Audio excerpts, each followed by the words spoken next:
부대여금의 소멸시효가 완성되어도 채무자는 채권자에게 차용금을 변제할 수 있다.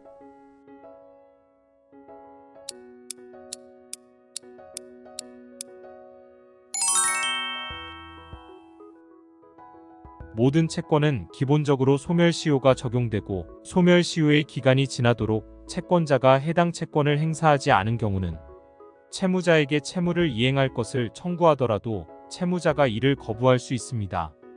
여기에서 주의할 점은 소멸시효의 완성은 채무자의 거부사유, 즉 항변사유라는 것입니다. 소멸시효가 완성되었더라도 채권자는 채무자에게 채무를 이행할 것을 청구하는 것은 가능합니다. 다만 채무자는 소멸시효가 완성되었음을 이유로 채권자의 청구를 거부할 수 있는 것입니다.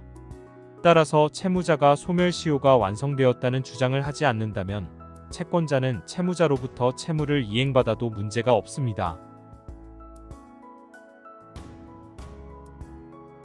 임대인이 임차인에게 받는 임대료는 3년의 소멸시효 기간이 적용된다.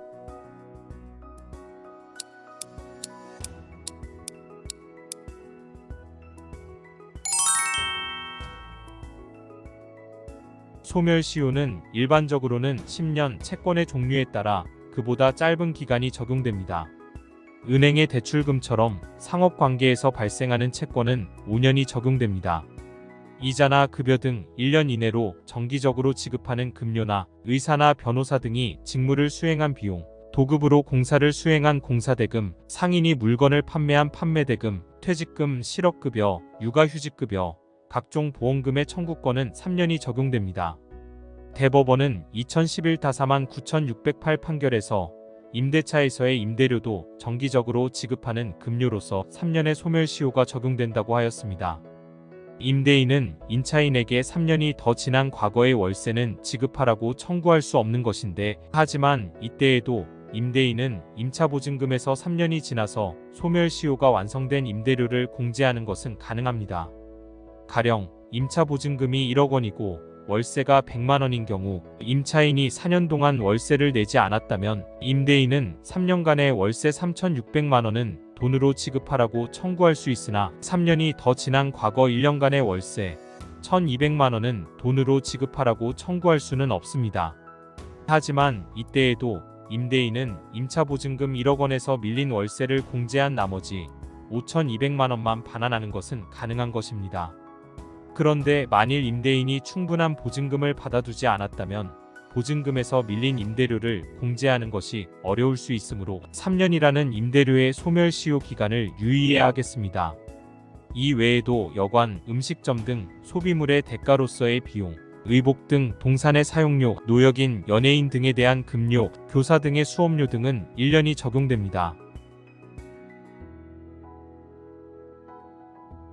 짧은 소멸시효가 적용되던 채권도 공증을 받아두면 10년의 소멸시효가 적용된다.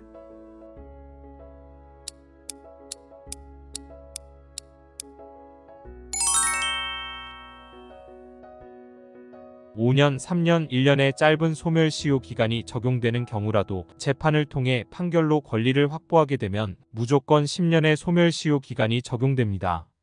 그런데 여기에서 혼란이 있을 수 있는 것이 법원의 판결을 대신해서 공증을 받아두는 경우가 많이 있는데요. 공증을 받아두면 법원 판결이 없더라도 바로 판결과 동일하게 집행을 할 수 있기 때문입니다. 하지만 공증은 판결과 달라서 공증을 받아두었다고 해서 10년의 소멸시효 기간이 적용되는 것은 아닙니다. 가령 3년의 소멸시효가 적용되는 영업상 물건을 판매한 대금에 대해 법원으로부터 판결을 받았다면 무조건 10년의 소멸시효가 적용되는 반면 판결이 아닌 공증만 받아두었다면 3년의 소멸시효가 적용되어 3년이 지나면 해당 대금을 받을 수 없는 것입니다. 차용금은 돈을 빌릴 때가 아니라 갚기로 한 날부터 소멸시효가 기산된다.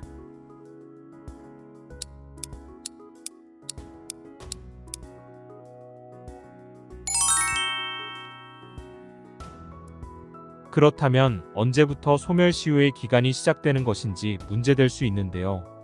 민법은 제166조 제1항에서 소멸시효는 권리를 행사할 수 있는 때로부터 진행한다고 규정하고 있습니다. 여기에서 권리를 행사할 수 있는 때라는 의미는 채권을 청구하는 데에 법률상의 장애가 없는 때라는 의미입니다. 가령 새로 신축하는 건물에 대해 소유권이 전등기를 받을 수 있는 권리의 경우는 그 건물이 완공이 된 때부터 소멸시효 기간이 시작되며 건물이 공사 중이었다면 소멸시효가 시작하지 않는 것입니다. 그리고 대여금 관계에서는 돈을 빌려줄 때부터 소멸시효가 시작되는 것이 아니라 대여금의 변제기부터 소멸시효가 시작합니다. 가령 1천만 원을 빌려주고 1년 후 갚기로 하였다면 갚기로 한 날부터 소멸시효가 시작합니다.